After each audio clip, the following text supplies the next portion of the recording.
Dreams in the Witch House by H.P. Lovecraft. Whether the dreams brought on the fever or the fever brought on the dreams, Walter Gilman did not know. Behind everything crouched the brooding, festering horror of the ancient town, and of the moldy, unhallowed garret gable where he wrote and studied and wrestled with figures and formulae when he was not tossing on the meager iron bed. His ears were growing sensitive to a preternatural and intolerable degree, and he had long ago stopped the cheap mantel clock whose ticking had come to seem like a thunder of artillery. At night, the subtle stirring of the black city outside, the sinister scurrying of rats in the wormy partitions, and the creaking of hidden timbers in the centuried house were enough to give him a sense of strident pandemonium. The darkness always teemed with unexplained sound, and yet he sometimes shook with fear lest the noises he heard should subside and allow him to hear certain other, fainter noises, which he suspected were lurking behind them. He was in the changeless, legend-haunted city of Arkham, with its clustering gambrel roofs that sway and sag over attics where witches hid from the king's men in the dark, olden days of the province. Nor was any spot in that city more steeped in macabre memory than the gable room which harbored him, for it was this house and this room which had likewise harbored old Keziah Mason, whose flight from Salem jail at the last no one was ever able to explain. That was in 1692. The jailer had gone mad and babbled of a small, white-fanged furry thing which scuttled out of Keziah's cell, and not even Cotton Mather could explain the curves and angles smeared on the greystone walls with some red, sticky fluid. Possibly Gilman ought not to have studied so hard. Non-Euclidean calculus and quantum physics are enough to stretch any brain, and when one mixes them with folklore and tries to trace a strange background of multidimensional reality behind the ghoulish hints of the gothic tales and the wild whispers of the chimney corner, one can hardly expect to be wholly free from mental tension. Gilman came from Haverhill, but it was only after he had entered college in Arkham that he began to connect his mathematics with the fantastical legends of elder magic. Something in the air of the hoary town worked obscurely on his imagination. The professors at Miskatonic had urged him to slacken up, and had voluntarily cut down his course at several points. Moreover, they had stopped him from consulting the dubious old books on forbidden secrets that were kept under lock and key in a vault at the university library. But all these precautions came late in the day, so that Gilman had some terrible hints from the dreaded Necronomicon of Abdul Alhazred, the fragmentary book of Ibon, and the suppressed Unaussprechlichen Kulten of von Junst to correlate with his abstract formulae on the properties of space and the linkage of dimensions known and unknown. He knew his room was in the old witch house. That indeed was why he had taken it. There was much in the Essex County records about Keziah Mason's trial, and what she had admitted under pressure to the court of Oy and Termina that fascinated Gilman beyond all reason.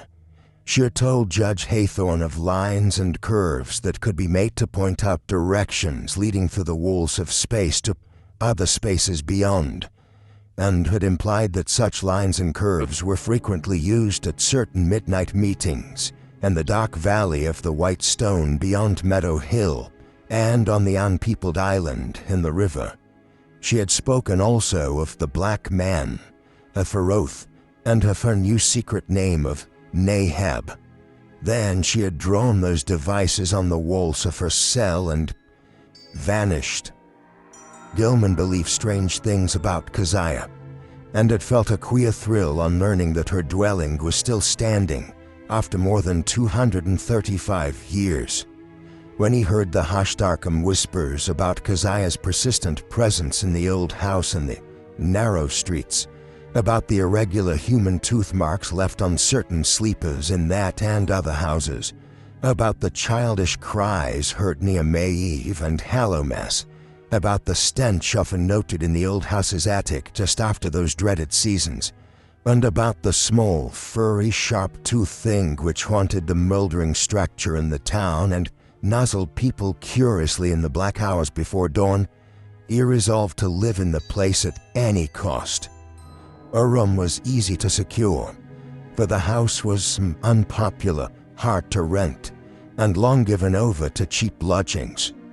Gilman could not have told what he expected to find there, but he knew he wanted to be in the building where some circumstance had more or less suddenly given a mediocre old woman of the 17th century an insight into mathematical depths, perhaps beyond the utmost modern delvings of Planck, Heisenberg, Einstein, and de Sitter. He studied the timber and plaster walls for traces of cryptic designs at every accessible spot where the paper had peeled, and within a week managed to get the eastern attic room where Keziah was held to have practiced her spells. It had been vacant from the first, for no one had ever been willing to stay there long, but the Polish landlord had grown wary about renting it. Yet nothing whatever happened to Gilman till about the time of the fever. No ghostly Keziah flitted through the somber holes and chambers. No small furry thing crept into his dismal eyrie to nursel him, and no record of the witch's incantations rewarded his constant search. Sometimes he would take walks through shadowy tangles of unpaved, musty-smelling lanes where eldritch brown houses of unknown age leaned and tottered and leered mockingly through narrow, small-paned windows. Here, he knew strange things had happened once, and there was a faint suggestion behind the surface that everything of that monstrous past might not, at least in the darkest, narrowest, and most intricately crooked alleys, have utterly perished. He also rowed out twice to the ill-regarded island in the river, and made a sketch of the singular angles described by the moss-grown rows of gray standing stones whose origin was so obscure and immemorial. Gilman's room was of good size, but queerly irregular shape, the north wall slanting perceptibly inward from the outer to the inner end, while the low ceiling slanted gently downward in the same direction. Aside from an obvious rat hole and the signs of other stop-top ones, there was no access, nor any appearance of a former avenue of access, to the space which must have existed between the slanting wall and the straight outer wall on the house's north side, though a view from the exterior showed where a window had been boarded up at a very remote date. The loft above the ceiling, which must have had a slanting floor, was likewise inaccessible. When Gilman climbed up a ladder to the cobwebbed level loft above the rest of the attic, he found vestiges of a bygone aperture tightly and heavily covered with ancient planking, and secured by the stout wooden pegs common in colonial carpentry.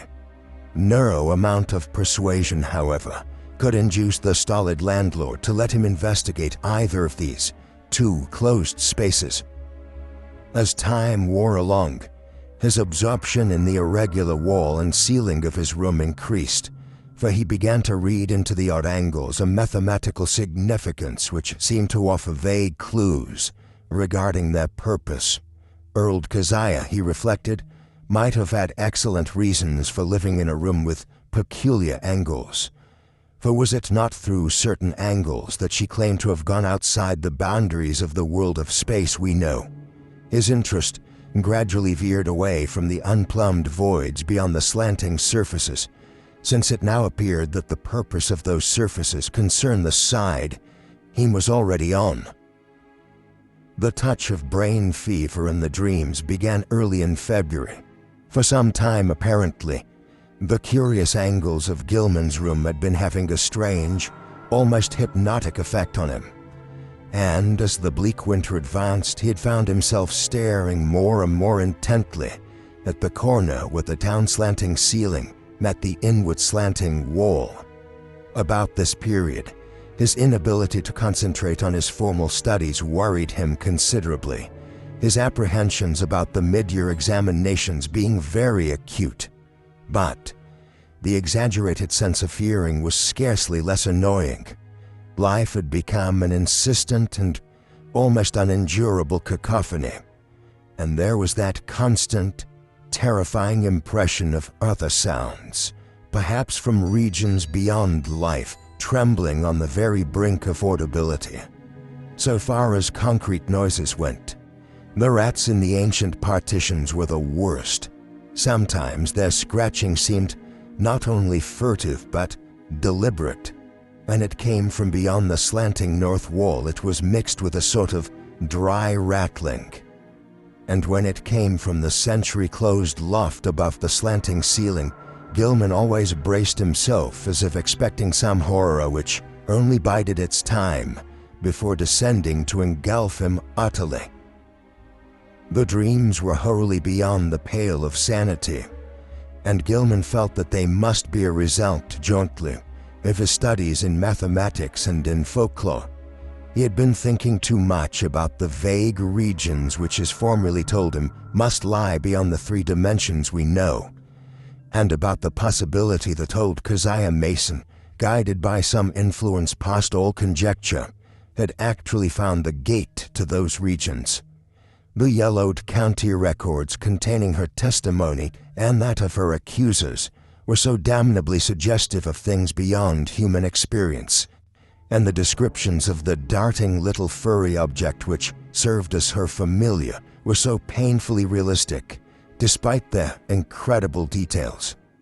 That object, no larger than a good-sized rat and crankly called by the townspeople Brown Jenkin, seemed to have been the fruit of a remarkable case of sympathetic herd delusion. For in 1692, no less than 11 persons had testified to glimpsing it. There were recent rumors, too, with a baffling and disconcerting amount of agreement. Witnesses said it had long hair and the shape of a rat, but that its sharp-toothed, bearded face was evilly human, while its paws were like tiny, human hands. It took messages betwixt old Keziah and the devil, and was nursed on the witch's blood, which it sucked like a vampire. Its voice was a kind of loathsome titter, and it could speak all languages. Of all the bizarre monstrosities in Gilman's dreams, nothing filled him with greater panic and nausea than this blasphemous and diminutive hybrid, whose image flitted across his vision in a form 1,000-fold more hateful than anything his waking mind had deduced from the ancient records and the modern whispers. Gilman's dreams consisted largely in plunges through limitless abysses of inexplicably colored twilight and bafflingly distorted sound, abysses whose material and gravitational properties and whose relation to his own entity he could not even begin to explain. He did not walk or climb, fly or swim, crawl or wriggle, yet always experienced a mode of motion partly voluntary and partly involuntary. Of his own condition he could not well judge, for sight of his arms, legs, and torso seemed always cut off by some odd disarrangement of perspective, but he felt that his physical organization and faculties were somehow marvelously transmuted and obliquely projected, though not without a certain grotesque relationship to his normal portions and properties. The abysses were by no means vacant, being crowded with indescribably angled masses of alien-hued substance, some of which appeared to be organic, while others seemed inorganic. A few of the organic objects tended to awake vague memories in the back of his mind, though he could form no conscious idea of what they mockingly resembled or suggested. In the later dreams he began to distinguish separate categories into which the organic objects appeared to be divided, and which seemed to involve in each case a radically different species of conduct pattern and basic motivation. Of these categories, one seemed to him to include objects slightly less illogical and irrelevant in their motions than the members of the other categories. All the objects, organic and inorganic alike, were totally beyond description or even comprehension. Gilman sometimes compared the inorganic messes to prisons, labyrinths, clusters of cubes and planes, and cyclopean buildings, and the organic things struck him variously as groups of bubbles, octopi, centipedes, living Hindu idols, and intricate arabesques roused into a kind of Ophidian animation. Everything he saw was unspeakably menacing and horrible, and whenever one of the organic entities appeared by its motions to be noticing him, he felt a stark, hideous fright which generally jolted him awake. Of how the organic entities moved, he could tell no more than of how he moved himself. In time, he observed a further mystery: the tendency of certain entities to appear suddenly out of empty space, or to disappear totally with equal suddenness. The shrieking, roaring confusion of sound which permeated the abysses was past all analysis as to pitch, timbre, or rhythm, but seemed to be synchronous with vague, visual changes in all the indefinite objects, organic and inorganic alike. Gilman had a constant sense of dread that it might rise to some unbearable degree of intensity during one or another of its obscure, relentlessly inevitable fluctuations. But it was not in these vortices of complete alienage that he saw Brown Jenkin.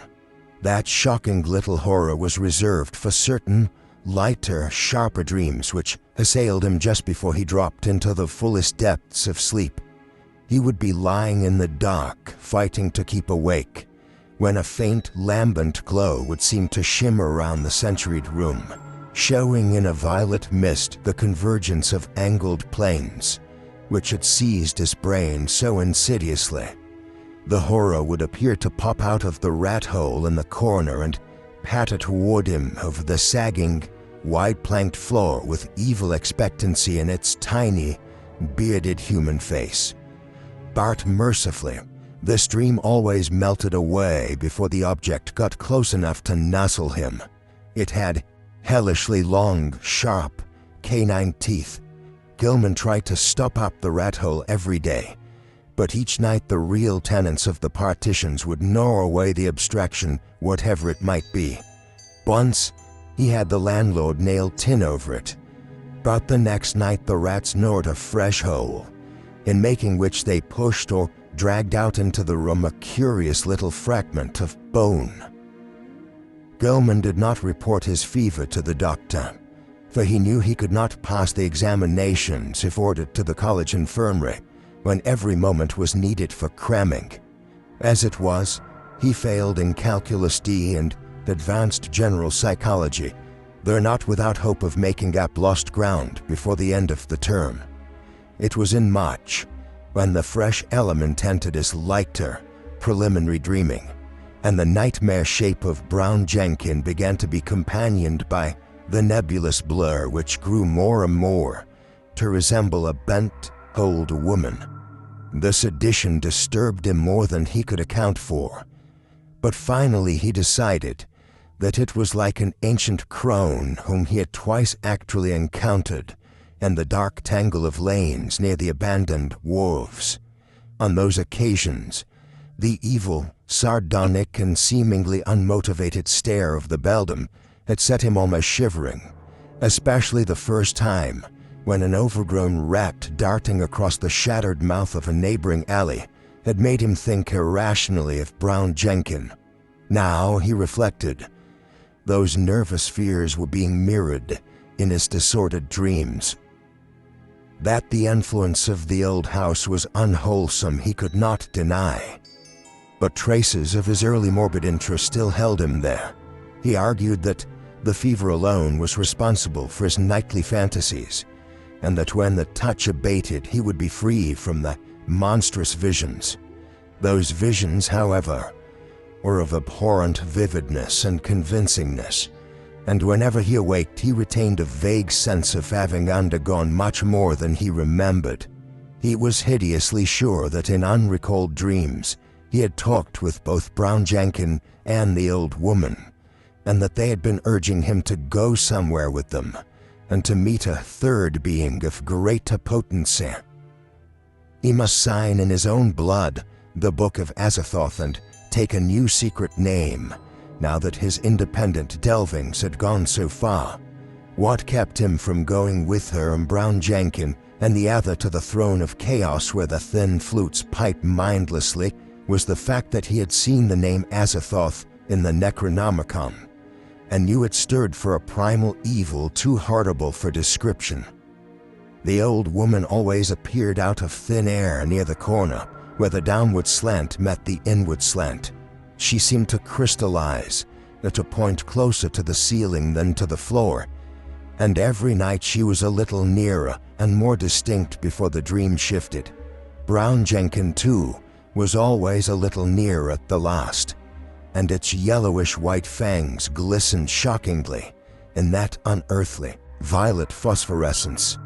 Its shrill, loathsome tittering stuck more and more in Gilman's head, and he could remember in the morning how it had pronounced the words Azathoth and Nyarlathotep.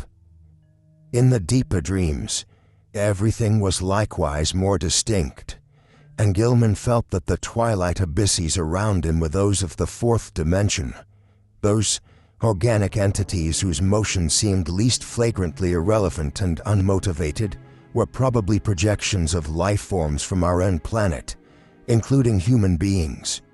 But the others were in their own dimensional sphere or spheres. He dared not try to think. Two of the less irrelevantly moving things are rather large congeries of iridescent, prolately spheroidal bubbles and a very much smaller polyhedron of unknown colors and rapidly shifting surface angles, seemed to take notice of him and follow him about to float ahead as he changed position among the Titan prisms, labyrinths, Cuban plane clusters, and quasi-buildings. And all the while the vague shrieking and roaring waxed louder and louder, as if approaching some monstrous climax of utterly unendurable intensity. During the night of April 1920, the new development occurred. Gilman was half involuntarily moving about in the twilight abysses with the bubble mass and the small polyhedron floating ahead, when he noticed the peculiarly regular angles formed by the edges of some gigantic neighboring prism clusters. In another second, he was out of the abyss and standing tremulously on a rocky hillside bathed in intense, diffused green light. He was barefooted and in his night clothes, and when he tried to walk, discovered that he could scarcely lift his feet. A swirling vapor hid everything but the immediate sloping terrain from sight, and he shrank from the thought of the sounds that might surge out of that vapor. Then he saw the two shapes laboriously crawling toward him, the old woman and the little furry thing. The crone strained up to her knees and managed to cross her arms in a singular fashion, while Brown Jenkin pointed in a certain direction with a horribly anthropoid forepaw, which it raised with evident difficulty. Spurred by an impulse he did not originate, Gilman dragged himself forward along a course determined by the angle of the old woman's arms and the direction of the small monstrosity's paw, and before he had shuffled 3 steps, he was back in the twilight abysses. Geometrical shapes seethed around him, and he fell dizzily and interminably. At last, he woke in his bed in the crazily angled garret of the eldritch old house. He was good for nothing that morning, and stayed away from all his classes. Some unknown attraction was pulling his eyes in a seemingly irrelevant direction, for he could not help staring at a certain vacant spot on the floor. As the day advanced, the focus of his unseeing eyes changed position, and by noon he had conquered the impulse to stare at vacancy. About 2 o'clock he went out for lunch, and as he threaded the narrow lanes of the city he found himself turning always to the southeast. Only an effort halted him at a cafeteria in Church Street, and after the meal he felt the unknown pull still more strongly. He would have to consult a nerve specialist after all. Perhaps there was a connection with his somnambulism, But meanwhile he might at least try to break the morbid spell himself. Undoubtedly, he could still manage to walk away from the pole. So with great resolution he headed against it and dragged himself deliberately north along Garrison Street. By the time he had reached the bridge over the Miskatonic, he was in a cold perspiration, and he clutched at the iron railing as he gazed upstream at the ill-regarded island, whose regular lines of ancient standing stones brooded sullenly in the afternoon sunlight. Then he gave a start, for there was a clearly visible living figure on that desolate island, and a second glance told him it was certainly the strange old woman whose sinister aspect had worked itself so disastrously into his dreams. The tall grass near her was moving too, as if some other living thing were crawling close to the ground.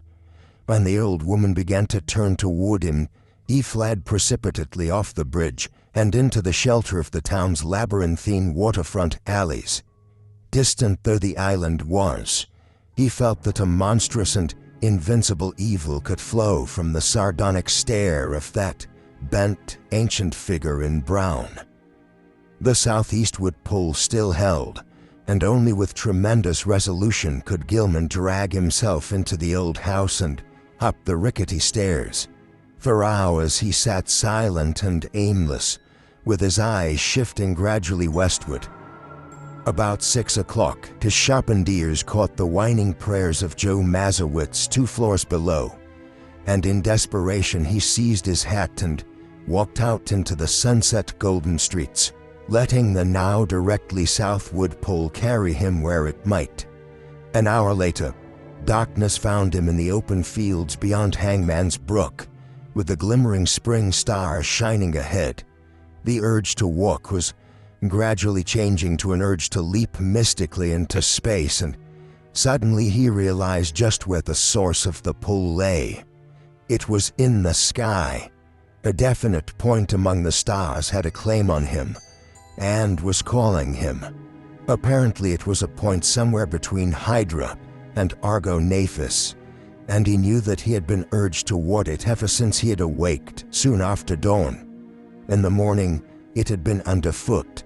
Afternoon found it rising in the southeast, and now it was roughly south but wheeling toward the west. What was the meaning of this new thing? Was he going mad? How long would it last? Again mastering his resolution, Gilman turned and dragged himself back to the sinister old house. Mazowitz was waiting for him at the door, and seemed both anxious and reluctant to whisper some fresh bit of superstition. It was about the witchlight. Joe had been out celebrating the night before. It was Patriots' Day in Massachusetts, and had come home after midnight. Looking up at the house from outside, he had thought at first that Gilman's window was dark, but then he had seen the faint violet glow within.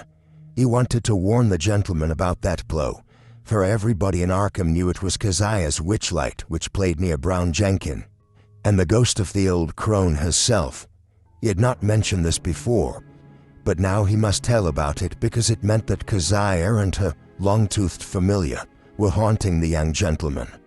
Sometimes he and Paul Choinsky and landlord Dombrowski thought they saw that light seeping out of cracks in the sealed loft above the young gentleman's room, but they had all agreed not to talk about that. However, it would be better for the gentleman to take another room and get a crucifix from some good priest like Father Ivanitsky. As the man rambled on, Gilman felt a nameless panic clutch at his throat. He knew that Joe must have been half drunk when he came home the night before.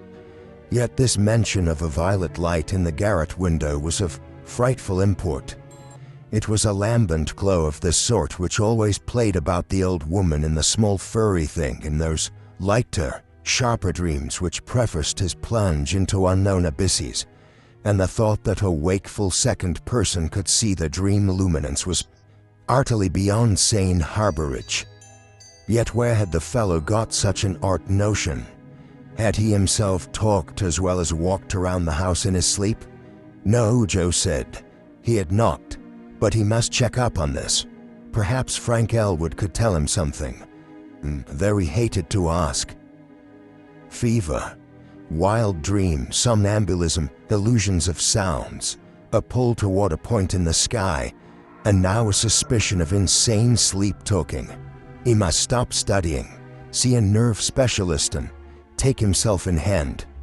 When he climbed to the second story, he paused at Elwood's door but saw that the other youth was out. Reluctantly, he continued up to his garret room and sat down in the dark. His gaze was still pulled to the southwest, but he also found himself listening intently for some sound in the closed loft above, and half imagining that an evil violet light seeped down through an infinitesimal crack in the low, slanting ceiling. That night as Gilman slept, the violet light broke upon him with heightened intensity, and the old witch and small furry thing, getting closer than ever before, mocked him with inhuman squeals and devilish gestures. He was glad to sink into the vaguely roaring twilight abysses, where the pursuit of that iridescent bubble congeries and that kaleidoscopic little polyhedron was menacing and irritating. Then came the shift as vast converging planes of a slippery-looking substance loomed above and below him, a shift which ended in a flash of delirium and a blaze of unknown alien light in which yellow, carmine, and indigo were madly and inextricably blended.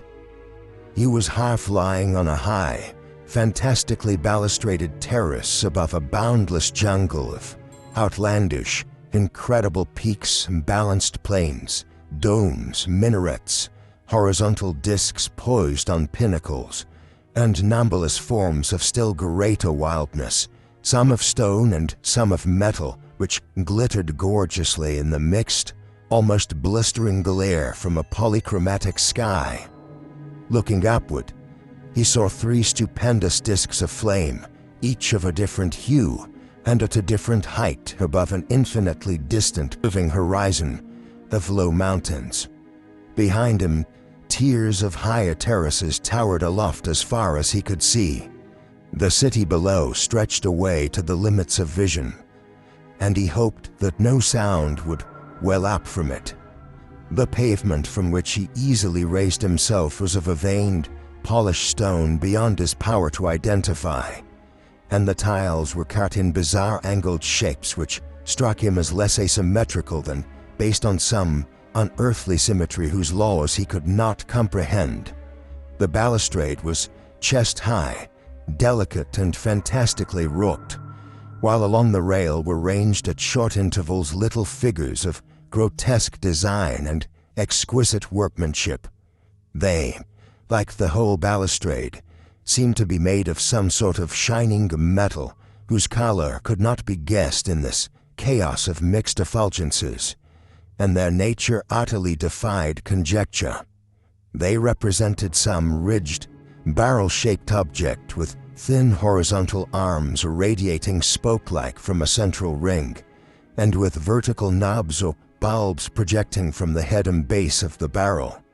Each of these knobs was the hub of a system of 5 long, flat, triangularly tapering arms arranged around it like the arms of a starfish, nearly horizontal, but curving slightly away from the central barrel. The base of the bottom knob was fused to the longer railing with so delicate a point of contact that several figures had been broken off and were missing. The figures were about 4.5 inches in height, while the spiky arms gave them a maximum diameter of about 2.5 inches. When Gilman stood up, the tiles felt hot to his bare feet. He was wholly alone, and his first act was to walk to the balustrade and look dizzily down at the endless cyclopean city, almost 2,000 feet below. As he listened, he thought a rhythmic confusion of faint, musical pipings covering a wide tonal range welled up from the narrow streets beneath, and he wished he might discern the denizens of the place. The sight turned him giddy after a while, so that he would have fallen to the pavement had he not clutched instinctively at the lustrous balustrade His right hand fell on one of the projecting figures, the touch seeming to steady him slightly. It was too much, however, for the exotic delicacy of the metalwork, and the spiky figure snapped off under his grasp. Still half dazed, he continued to clutch it as his other hand seized a vacant space on the smooth railing. But now, his oversensitive ears caught something behind him, and he looked back across the level terrace. Approaching him softly, though without apparent furtiveness, were 5 figures, 2 of which were the sinister old woman and the fanged, furry little animal. The other 3 were what sent him unconscious, for they were living entities about 8 feet high, shaped precisely like the spiky images on the balustrade, and propelling themselves by a spider-like wriggling of their lower set of starfish arms. Gilman awakened in his bed, drenched by a cold perspiration and with a smarting sensation in his face, hands, and feet.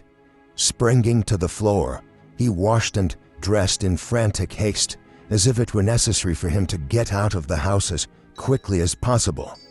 He did not know where he wished to go, but felt that once more he would have to sacrifice his classes. The odd pull toward that spot in the sky between Hydra and Argo had abated, but another of even greater strength had taken its place.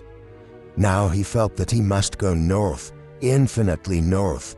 He dreaded to cross the bridge that gave a view of the desolate island in the Miskatonic, so went over the Peabody Avenue Bridge. Very often he stumbled, for his eyes and ears were chained to an extremely lofty point in the blank, blue sky.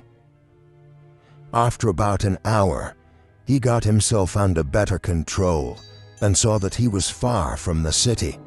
All around him stretched the bleak emptiness of salt marshes, while the narrow road ahead led to Innsmouth, that ancient, half-deserted town which Arkham people were so curiously unwilling to visit.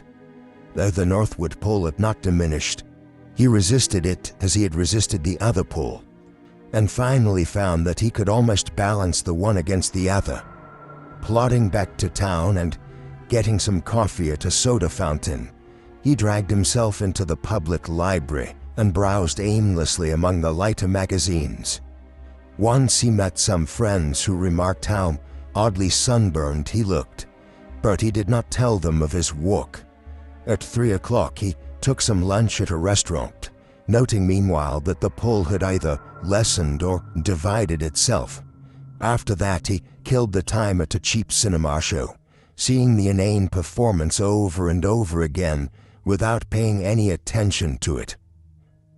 About 9 at night, he drifted homeward and stumbled into the ancient house. Joe Mazurowitz was whining unintelligible prayers, and Gilman hastened up to his own garret chamber without pausing to see if Elwood was in. It was when he turned on the feeble electric light that the shock came. At once he saw there was something on the table which did not belong there, and a second look left no room for doubt. Lying on its side, for it could not stand up alone, was the exotic spiky figure which in his monstrous dream he had broken off the fantastic balustrade. No detail was missing.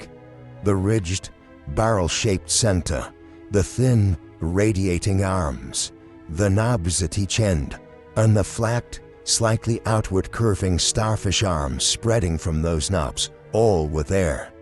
In the electric light, the color seemed to be a kind of iridescent gray veined with green, and Gilman could see amidst his horror and bewilderment that one of the knobs ended in a jagged break corresponding to its former point of attachment to the dream railing. Only his tendency toward a dazed stupor prevented him from screaming aloud. This fusion of dream and reality was too much to bear. Still dazed, he clutched at the spiky thing and staggered downstairs to landlord Dombrowski's quarters. The whining prayers of the superstitious loom fixer were still sounding through the moldy holes, but Gilman did not mind them now. The landlord was in and greeted him pleasantly. No, he had not seen that thing before and did not know anything about it. But his wife had said she found a funny tin thing in one of the beds when she fixed the rooms at noon, and maybe that was it. Dombrowski called her, and she waddled in. Yes, that was the thing. She had found it in the young gentleman's bed, on the side next the wall. It had looked very queer to her. But of course the young gentleman had lots of queer things in his room. Books and curios and pictures and markings on paper. She certainly knew nothing about it. So, Gilman climbed upstairs again in a mental turmoil, convinced that he was either still dreaming or that his somnambulism had run to incredible extremes and led him to depredations in unknown places. Where had he got this outre thing? He did not recall seeing it in any museum in Arkham. It must have been somewhere, though. And the sight of it as he snatched it in his sleep must have caused the odd dream picture of the balustraded terrace. Next day, he would make some very guarded inquiries, and perhaps see the nerve specialist. Meanwhile, he would try to keep track of his somnambulism. As he went upstairs and across the garret hole, he sprinkled about some flour which he had borrowed, with a frank admission as to its purpose, from the landlord. He had stopped at Elwood's door on the way, but had found old Doc within. Entering his room, he placed the spiky thing on the table and lay down in complete mental and physical exhaustion without pausing to undress. From the closed loft above the slanting ceiling, he thought he heard a faint scratching and padding, but he was too disorganized even to mind it. That cryptical pull from the north was getting very strong again, though it seemed now to come from a lower place in the sky. In the dazzling violet light of dream, the old woman and the fanged furry thing came again, and with a greater distinctness than on any former occasion. This time they actually reached him, and he felt the crone's withered claws clutching at him. He was pulled out of bed and into empty space, and for a moment he heard a rhythmic roaring and saw the twilight amorphousness of the vague abysses seething around him. But that moment was very brief, for presently he was in a crude, windowless little space with rough beams and planks rising to a peak just above his head, and with a curious slanting floor underfoot. Propped level on that floor were low cases full of books of every degree of antiquity and disintegration, and in the center were a table and bench, both apparently fastened in place. Small objects of unknown shape and nature were ranged on the tops of the cases, and in the flaming violet light, Gilman thought he saw a counterpart of the spiky image which had puzzled him so horribly. On the left, the floor fell abruptly away, leaving a black, triangular gulf out of which, after a second's dry rattling, there presently climbed the hateful little furry thing with the yellow fangs and bearded human face. The evilly grinning beldam still clutched him, and beyond the table stood a figure he had never seen before. A tall, lean man of dead black coloration, but without the slightest sign of negroid features, wholly devoid of either hair or beard, and wearing as his only garment a shapeless robe of some heavy, black fabric. His feet were indistinguishable because of the table and bench, but he must have been short, since there was a clicking whenever he changed position. The man did not speak, and bore no trace of expression on his small, regular features.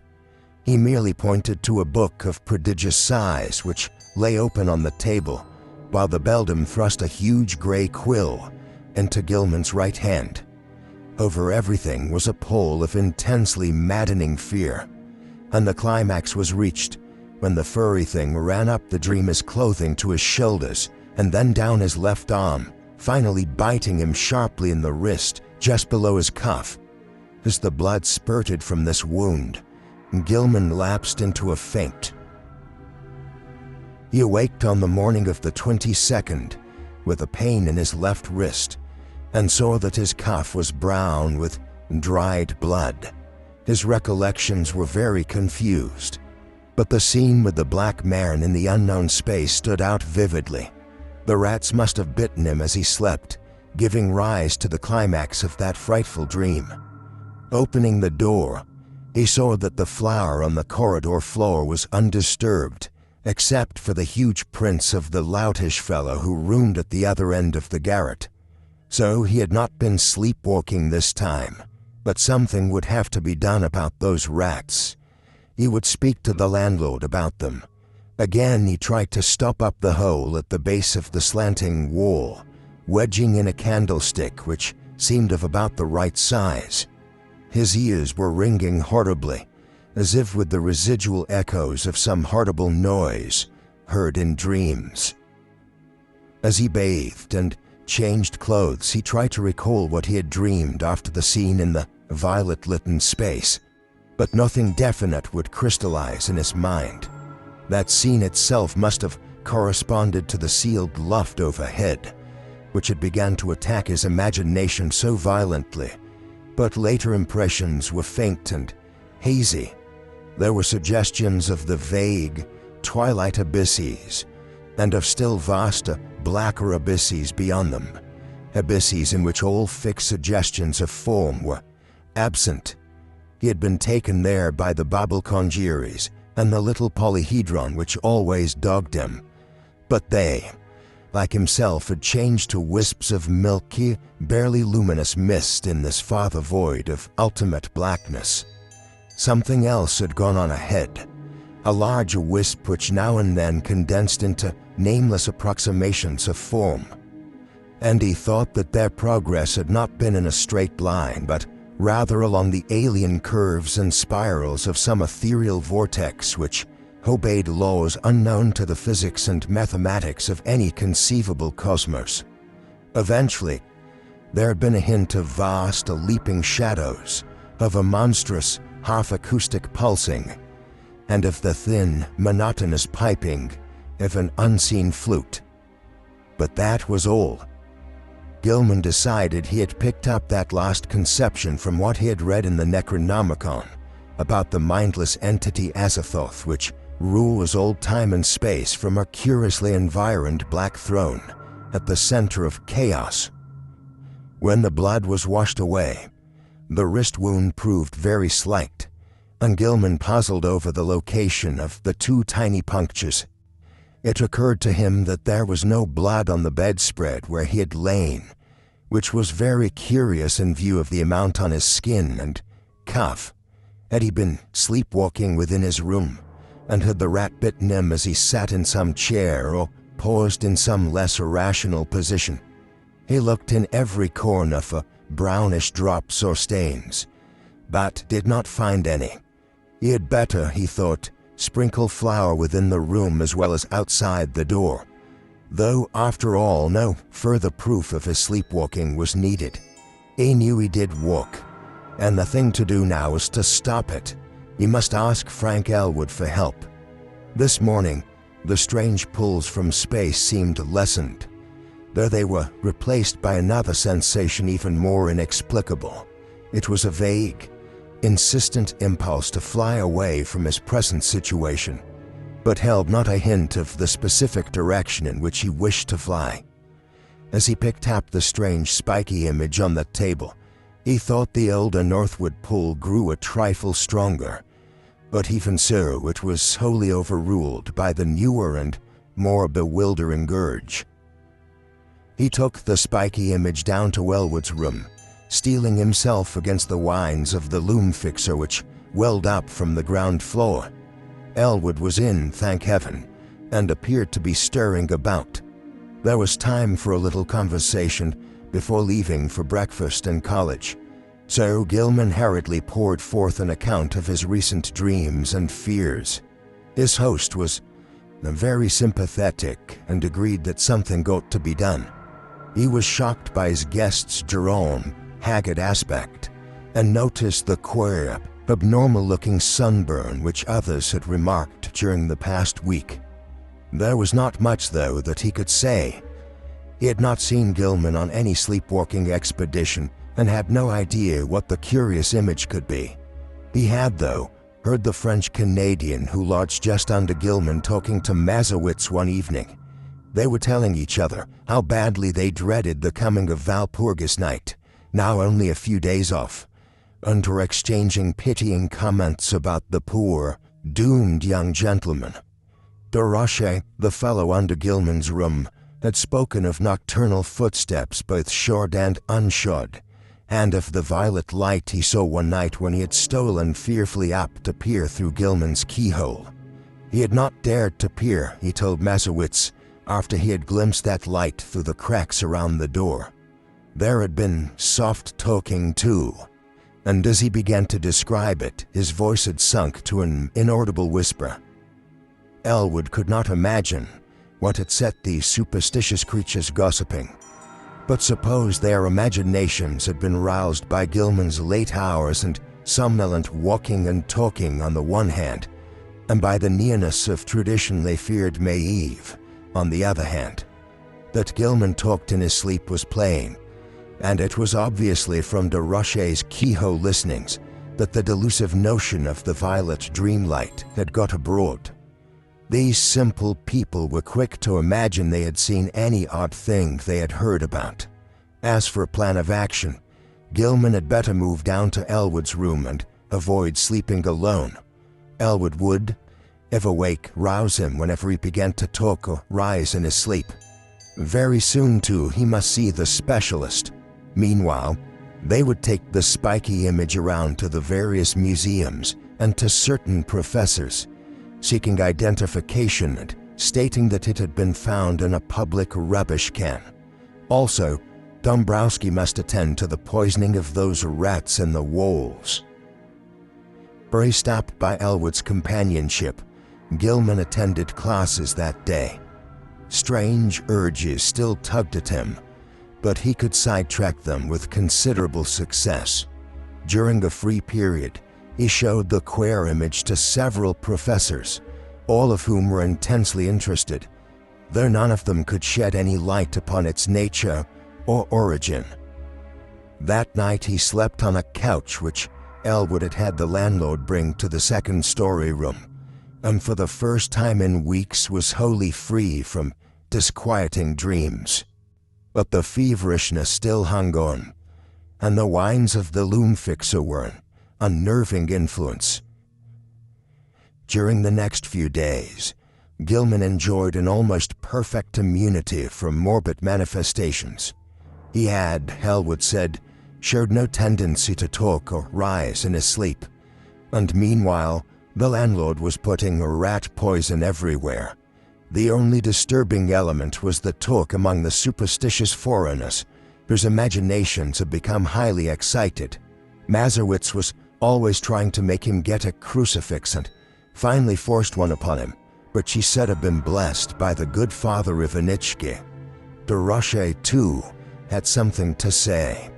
In fact, he insisted that cautious steps had sounded in the now vacant room above him on the first and second nights of Gilman's absence from it. Polchoinsky thought he heard sounds in the halls and on the stairs at night, and claimed that his door had been softly tried, while Mrs. Dombrowski vowed she had seen Brown Jenkin for the first time since All Hallows. But such naive reports could mean very little, and Gilman let the cheap metal crucifix hang idly from a nub on his host's dresser. For 3 days, Gilman and Elwood canvassed the local museums in an effort to identify the strange, spiky image, but always without success. In every quarter, however, interest was intense, for the utter alienage of the thing was a tremendous challenge to scientific curiosity. One of the small radiating arms was broken off and subjected to chemical analysis, and the result is still talked about in college circles. Professor Ailery found platinum, iron, and tellurium in the strange alloy, but mixed with these were at least 3 other apparent elements of high atomic weight which chemistry was absolutely powerless to classify. Not only did they fail to correspond with any known element, but they did not even fit the vacant places reserved for probable elements in the periodic system. Their mystery remains unsolved to this day. They're the images on exhibition at the Museum of Miskatonic University. On the morning of April 27, a fresh rat hole appeared in the room where Gilman was a guest, but Dombrowski tinned it up during the day. The poison was not having much effect, for scratchings and scarrings in the walls were virtually undiminished. Elwood was out late that night, and Gilman waited up for him. He did not wish to go to sleep in a room alone, especially since he thought he had glimpsed in the evening twilight the repellent old woman whose image had become so horribly transferred to his dreams. He wondered who she was, and what had been near her rattling the tin can in a rubbish heap at the mouth of a squalid courtyard. The coronet seemed to notice him and leer evilly at him, though perhaps this was merely his imagination. The next day, both youths felt very tired and knew they would sleep like logs when night came. In the evening, they drowsily discussed the mathematical studies which had so completely and perhaps harmfully engrossed Gilman, and speculated about the linkage with ancient magic and folklore which seemed so darkly probable. They spoke of old Keziah Mason, and Elwood agreed that Gilman had good scientific grounds for thinking she might have stumbled on strange and significant information. The hidden cults to which these witches belonged often guarded and handed down surprising secrets from elder, forgotten eons, and it was by no means impossible that Keziah had actually mastered the art of passing through dimensional gates. Tradition emphasizes the uselessness of material barriers in halting a witch's motions, and who can say what underlies the old tales of broomstick rides through the night? Whether a modern student could ever gain similar powers from mathematical research alone was still to be seen. Success, Gilman added, might lead to dangerous and unthinkable situations, for who could foretell the conditions pervading an adjacent but normally inaccessible dimension? On the other hand, the picturesque possibilities were enormous. Time could not exist in certain belts of space, and by entering and remaining in such a belt, one might preserve one's life and age indefinitely, never suffering organic metabolism or deterioration, except for slight amounts incurred during visits to one's own or similar planes. One might, for example, pass into a timeless dimension and emerge at some remote period of the Earth's history as young as before. Whether anybody had ever managed to do this, one could hardly conjecture with any degree of authority. Old legends are hazy and ambiguous, and in historic times all attempts at crossing forbidden gaps seem complicated by strange and terrible alliances with beings and messengers from outside. There was the immemorial figure of the deputy or messenger of hidden and terrible powers, the Black Man of the witch cult, and the Nyarlathotep of the Necronomicon. There was, too, the baffling problem of the lesser messengers or intermediaries, the quasi-animals and queer hybrids which legend depicts as witches' familiars. As Gilman and Elwood retired, too sleepy to argue further, they heard Joe Mazowitz reel into the house half-drunk and shuddered at the desperate wildness of his whining prayers. That night, Gilman saw the violet light again. In his dream, he had heard a scratching and gnawing in the partitions and thought that someone fumbled clumsily at the latch. Then he saw the old woman and the small furry thing advancing toward him over the carpeted floor. The beldam's face was alight with inhuman exultation, and the little yellow-toothed morbidity tittered mockingly as it pointed at the heavily sleeping form of Elwood on the other couch across the room. A paralysis of fear stifled all attempts to cry out. As once before, the hideous crone seized Gilman by the shoulders, yanking him out of bed and into empty space. Again, the infinitude of the shrieking twilight abysses flashed past him, But in another second he thought he was in a dark, muddy, unknown alley of fetid odors, with the rotting walls of ancient houses towering up on every hand. Ahead was the robed black man he had seen in the peaked space in the other dream, while from a lesser distance the old woman was beckoning and grimacing imperiously. Brown Jenkin was rubbing itself with a kind of affectionate playfulness around the ankles of the black man, which the deep mud largely concealed. There was a dark, open doorway on the right, to which the black man silently pointed. Into this the grimacing crone started, dragging Gilman after her by his pajama sleeve. There were evil-smelling staircases which creaked ominously, and on which the old woman seemed to radiate a faint, violet light, and finally a door leading off a landing. The crone fumbled with the latch and pushed the door open, motioning to Gilman to wait and disappearing inside the black aperture. The youth's over-sensitive ears caught a hideous strangled cry, and presently the beldam came out of the room bearing a small, senseless form which she thrust at the dreamer, as if ordering him to carry it. The sight of this form, and the expression on its face, broke the spell. Still too dazed to cry out, he plunged recklessly down the noisome staircase and into the mud outside, halting only when seized and choked by the waiting black man. As consciousness departed, he heard the faint, shrill tittering of the fanged, rat-like abnormality. On the morning of the 29th, Gilman awaked into a maelstrom of horror. The instant he opened his eyes, he knew something was terribly wrong, for he was back in his old garret room with a slanting wall and ceiling, sprawled on the now unmade bed. His throat was aching inexplicably, and as he struggled to a sitting posture, he saw with growing fright that his feet and pajama bottoms were brown with caked mud. For the moment, his recollections were hopelessly hazy, but he knew at least that he must have been sleepwalking.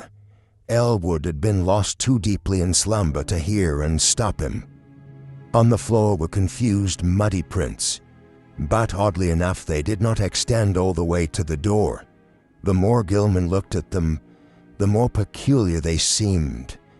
For, in addition to those he could recognize as his, there were some smaller, almost round markings, such as the legs of a large chair or table might make, except that most of them tended to be divided into halves. There were also some curious muddy rat tracks leading out of a fresh hole and back into it again. Utter bewilderment and the fear of madness racked Gilman as he staggered to the door and saw that there were no muddy prints outside. The more he remembered of his hideous dream, the more terrified he felt, and it added to his desperation to hear Joe Mazowitz chanting mournfully 2 floors below. Descending to Elwood's room, he roused his still sleeping host and began telling of how he had found himself, but Elwood could form no idea of what might really have happened, where Gilman could have been, how he got back to his room without making tracks in the hole, and how the muddy, furniture-like prints came to be mixed with his in the garret chamber were wholly beyond conjecture. Then there were those dark, livid marks on his throat, as if he had tried to strangle himself. He put his hands up to them, but found that they did not even approximately fit. While they were talking, De Rocher dropped in to say that he had heard a terrific clattering overhead in the dark, small hours. No, there had been no one on the stairs after midnight, though just before midnight he had heard faint footfalls in the garret, and cautiously descending steps he did not like. It was, he added, a very bad time of year for Arkham. The young gentleman had better be sure to wear the crucifix Joe Mazowitz had given him. Even the daytime was not safe, for after dawn there had been strange sounds in the house, especially a thin, childish wail hastily choked off. Gilman mechanically attended classes that morning, but was wholly unable to fix his mind on his studies. A mood of hideous apprehension and expectancy had seized him, and he seemed to be awaiting the fall of some annihilating blow. At noon, he lunched at the university spa, picking up a paper from the next seat as he waited for dessert. But he never ate that dessert, for an item on the paper's first page left him limp, wild-eyed, and able only to pay his check and stagger back to Elwood's room. There had been a strange kidnapping the night before in Orne's gangway, and the 2-year-old child of a clod-like laundry worker named Anastasia Velechko had completely vanished from sight. The mother, it appeared, had feared the event for some time, but the reason she assigned for her fear was so grotesque that no one took them seriously. She had, she said, seen Brown Jenkin about the place now and then ever since early in March, and knew from its grimaces and titterings that little Ladislas must be marked for sacrifice at the awful Sapperton Valpurgis night. She had asked her neighbor Mary Zanek to sleep in the room and try to protect the child, but Mary had not dared. She could not tell the police, for they never believed such things. Children had been taken that way every year, ever since she could remember, and her friend Pete Stavachki would not help because he wanted the child out of the way anyhow. But what threw Gilman into a cold perspiration was the report of a pair of revelers who had been walking past the mouth of the gangway just after midnight. They admitted they had been drunk, but both vowed they had seen a crazily dressed trio furtively entering the dark passageway. There had, they said, been a huge robed Negro, a little old woman in rags, and a young white man in his nightclothes. The old woman had been dragging the youth, while around the feet of the Negro a tame rat was rubbing and weaving in the brown mud. Gilman sat in a daze all the afternoon, and Elwood, who had meanwhile seen the papers and formed terrible conjectures from them, found him thus when he came home. This time neither could doubt but that something hideously serious was closing in around them, between the phantasms of nightmare and the realities of the objective world. A monstrous and unthinkable relationship was crystallizing, and only stupendous vigilance could avert still more direful developments. Gilman must see a specialist sooner or later, but not just now, when all the papers were full of this kidnapping business. Just what had really happened was maddeningly obscure, and for a moment both Gilman and Elwood exchanged whispered theories of the wildest kind. Had Gilman unconsciously succeeded better than he knew in his studies of space and its dimensions? Had he actually slipped outside our sphere to points unguessed and unimaginable? Where, if anywhere, had he been on those nights of demoniac alienage? The roaring twilight abysses, the green hillside, the blistering terrace, the pulls from the stars, the ultimate black vortex, the black man, the muddy alley and the stairs, the old witch and the fanged furry horror, the bubble conjuries and the little polyhedron, the strange sunburn, the wrist wound, the unexplained image, the muddy feet, the throat marks, the tales and fears of the superstitious foreigners. What did all this mean? To what extent could the laws of sanity apply to such a case? There was no sleep for either of them that night, but next day they both cut classes and drowsed. This was April 30th, and with the dusk would come the hellish Sabbath time which all the foreigners and the superstitious old folk feared. Mazowitz came home at 6 o'clock and said people at the mill were whispering that the Valpurgis revels would be held in the dark ravine beyond Meadow Hill, where the old white stone stands in a place queerly void of all plant life. Some of them had even told the police and advised them to look there for the missing Velechko child. But they did not believe anything would be done. Joe insisted that the poor young gentleman wear his nickel-chained crucifix, and Gilman put it on and dropped it inside his shirt to humor the fellow. Late at night, the two youths sat drowsing in their chairs, lulled by the rhythmical praying of the loom fixer on the floor below. Gilman listened as he nodded, his preternaturally sharpened hearing seeming to strain for some subtle, dreaded murmur beyond the noises in the ancient house. Unwholesome recollections of things in the Necronomicon and the Black Book welled up, and he found himself swaying to infandous rhythms set to pertain to the blackest ceremonies of the Sabbath, and to have an origin outside the time and space we comprehend. Presently, he realized what he was listening for, the hellish chant of the celebrants in the distant Black Valley. How did he know so much about what they expected? How did he know the time when Nahab and her acolyte were due to bear the brimming bowl which would follow the black cock and the black goat? He saw that Elwood had dropped asleep and tried to call out and waken him. Something, however, closed his throat. He was not his own master. Had he signed the black man's book after all? Then his fevered, abnormal hearing caught the distant, wind-borne notes. Over miles of hill and field and alley they came, but he recognized them nonetheless. The fires must be lit, and the dances must be starting in. How could he keep himself from going? What was it that had enmeshed him? Mathematics, folklore, the house, old Keziah, Brown Jenkin, and now he saw that there was a fresh rat hole in the wall near his couch. Above the distant chanting and the nearer praying of Joe Mazowitz came another sound, a stealthy, determined scratching in the partitions. He hoped the electric lights would not go out.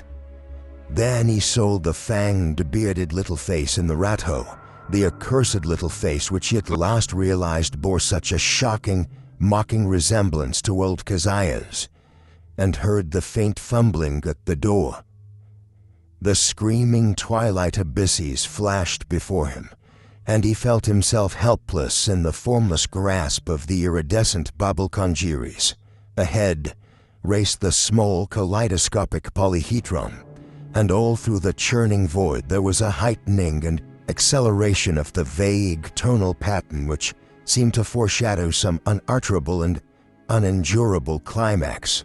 He seemed to know what was coming, the monstrous burst of Valpurgis rhythm in whose cosmic timbre would be concentrated all the primal, ultimate space-time seethings which lie behind the massed spheres of matter and sometimes break forth in measured reverberations that penetrate faintly to every layer of entity and give them hideous significance throughout the worlds to certain dreaded periods.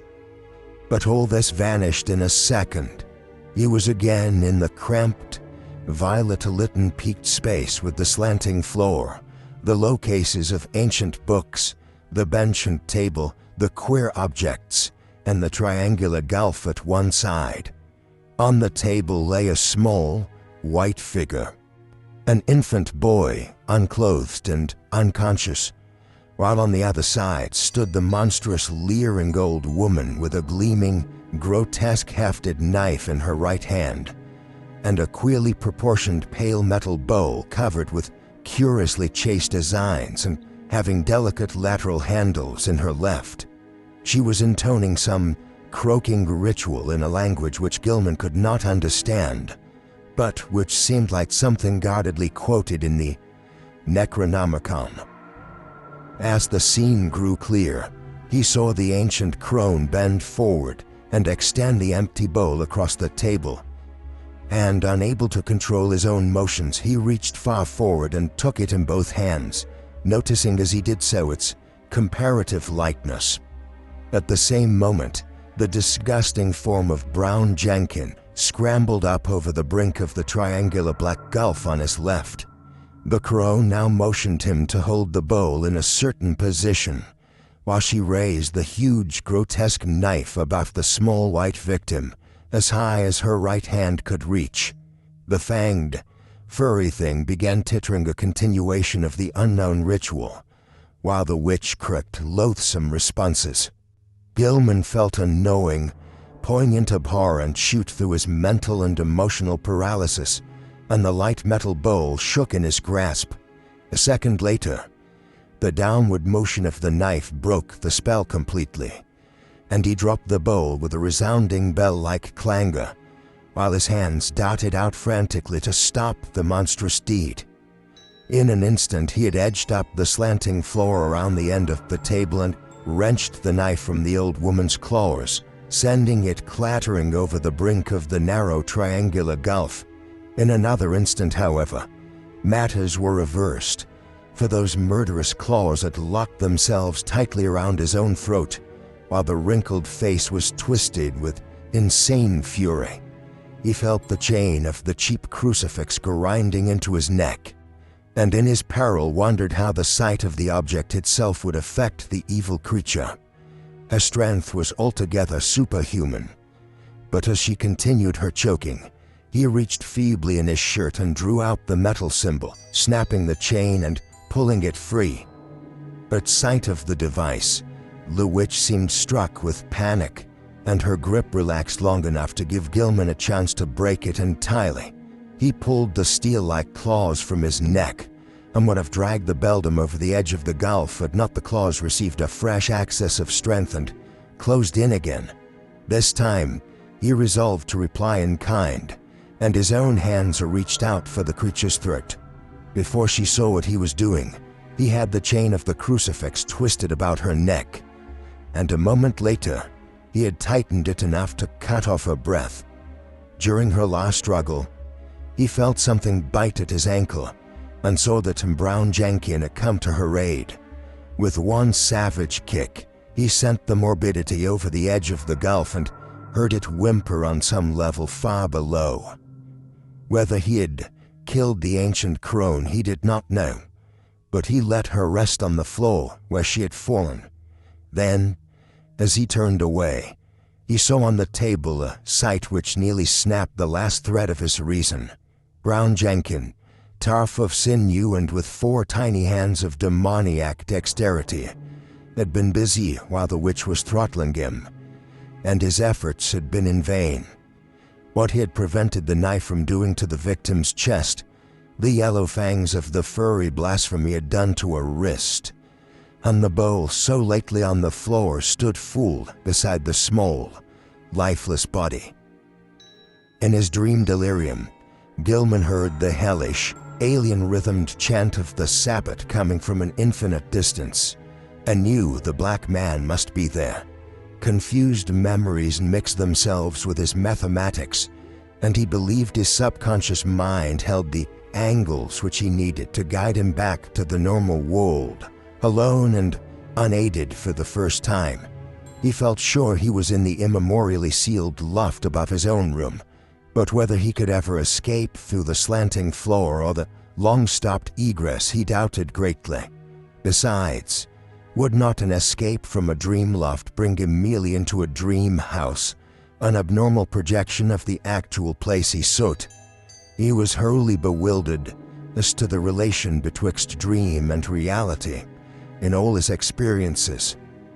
The passage through the vague abysses would be frightful, for the Valpurgis rhythm would be vibrating, and at last he would have to hear that hitherto veiled cosmic pulsing which he so mortally dreaded. Even now he could detect a low, monstrous shaking whose tempo he suspected all too well. At Sabbath time it always mounted and reached through to the worlds to summon the initiate to nameless rites. Half the chants of the Sabbath were patterned on this faintly overheard pulsing which no earthly ear could endure in its unveiled spatial fullness. Gilman wondered, too, whether he could trust his instinct to take him back to the right part of space. How could he be sure he would not land on that green-litten hillside of a far planet, on the tessellated terrace above the city of tentacled monsters somewhere beyond the galaxy, or in the spiral black vortices of that ultimate void of chaos, wherein reigns the mindless demon sultan, Azathoth? Just before he made the plunge, the violet light went out and left him in utter blackness. The witch, old Keziah, Nahab, that must have meant her death, and mixed with the distant chant of the Sabbath and the whimpers of Brown Jenkin in the gulf below, he thought he heard another and wilder whine from unknown depths. Joe Mazowitz, the prayers against the crawling chaos now turning to an inexplicably triumphant shriek. Worlds of sardonic actuality impinging on vortices of febrile dream. Yar Shubnagorath, the goat with 1,000 young. They found Gilman on the floor of his squeally angled old carrot room, long before dawn, for the terrible cry had brought Darashe and Choinsky and Dombrowski and Mazowitz at once, and had even wakened the soundly sleeping Elwood in his chair. He was alive, and with open, staring eyes, but seemed largely unconscious. On his throat were the marks of murderous hands, and on his left ankle was a distressing rat bite. His clothing was badly rumpled, and Joe's crucifix was missing. Elwood trembled, afraid even to speculate on what a new form his friend's sleepwalking had taken. Mazowitz seemed half-dazed because of a sign he said he had had in response to his prayers, and he crossed himself frantically when the squealing and whimpering of a rat sounded from beyond the slanting partition. When the dreamer was settled on his couch in Elwood's room, they sent for Dr. Malkowski, a local practitioner who would repeat no tales where they might prove embarrassing, and he gave Gilman 2 hypodermic injections which caused him to relax and something like natural drowsiness.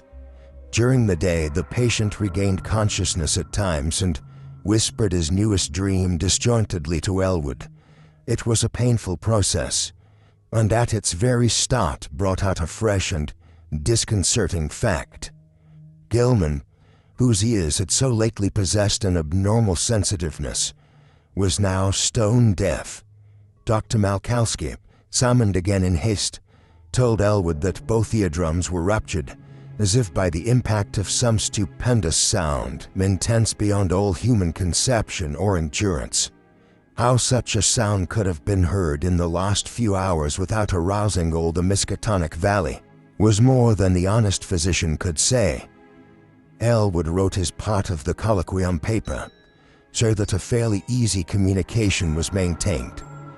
Neither knew what to make of the whole chaotic business and decided it would be better if they thought as little as possible about it.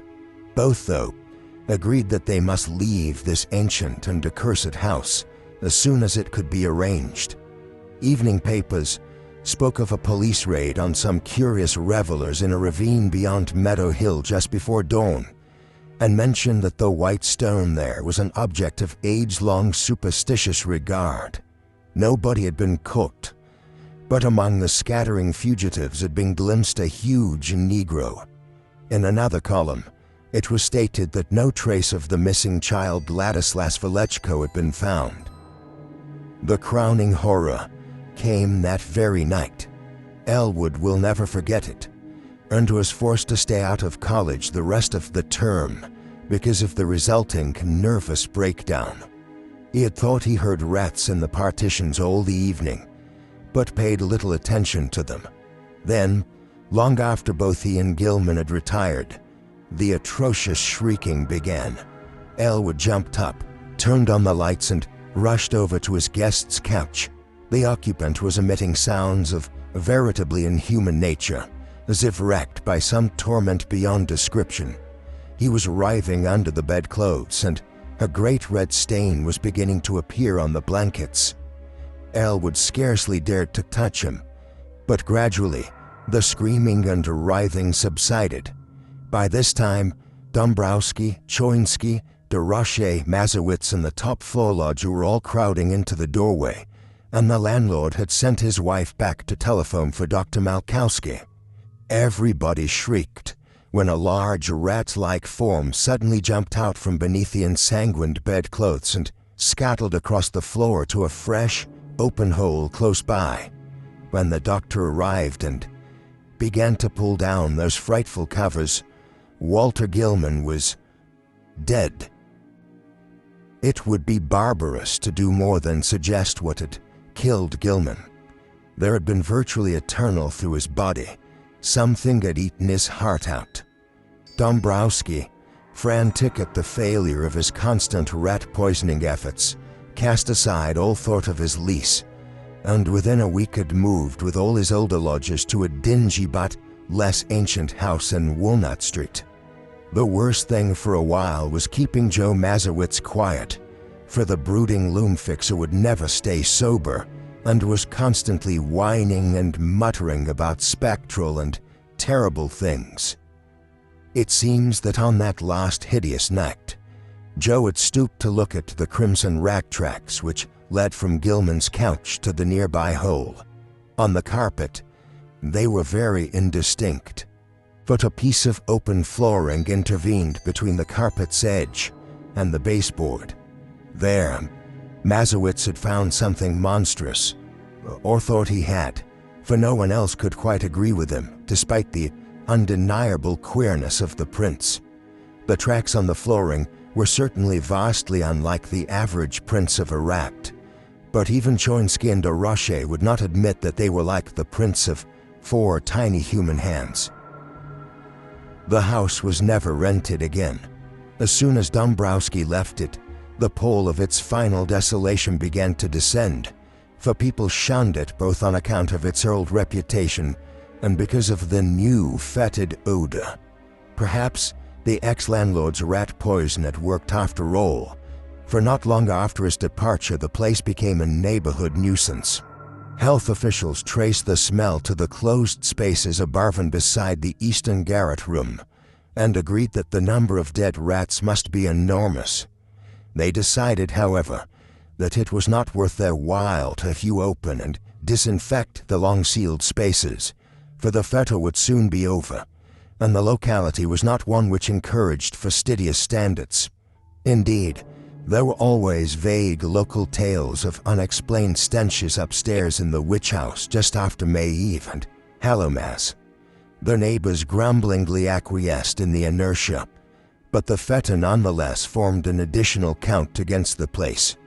Toward the last, the house was condemned as a habitation by the building inspector. Gilman's dreams and their attendant circumstances have never been explained. Elwood, whose thoughts on the entire episode are sometimes almost maddening, came back to college the next autumn and graduated in the following June.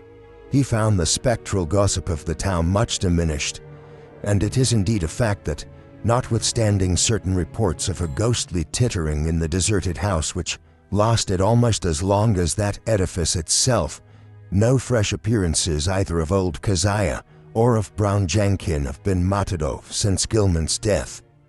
It is rather fortunate that Elwood was not in Arkham in that later year when certain events abruptly renewed the local whispers about elder horrors. Of course he heard about the matter afterward and suffered untold torments of black and bewildered speculation, but even that was not as bad as actual nearness and several possible sites would have been. In March 1931, a gale wrecked the roof and great chimney of the vacant witch house, so that a chaos of crumbling bricks, blackened moss-grown shingles, and rotting planks and timbers crashed down into the loft and broke through the floor beneath. The whole attic story was choked with debris from above, but no one took the trouble to touch the mess before the inevitable razing of the decrepit structure.